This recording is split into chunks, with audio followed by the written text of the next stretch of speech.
Welcome students. দীর্ঘ গরমের ছুটির পর তোমাদের কিন্তু স্কুল খুলে যাচ্ছে।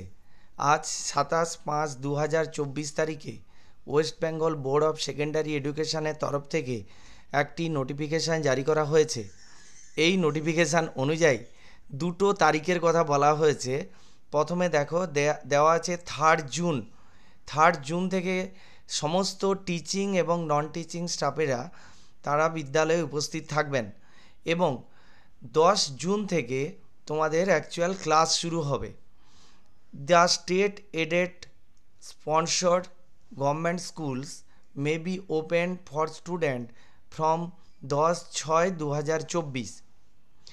স্টুডেন্টস, এই ছিল আজকের ভিডিও। তোমাদের তাহলে স্কুল খুলে যাচ্ছে 10 তারিখ থেকে। যারা ক্লাস 11 সেমিস্টার সিস্টেম নিয়ে দুশ্চিন্তায় ছিলে কবে স্কুল খুলবে, তাদের জন্য অবশ্যই এটা একটা সুখবর। তোমরা তাহলে স্কুলে যাওয়ার জন্য প্রিপারেশান শুরু করে দাও। Thank you.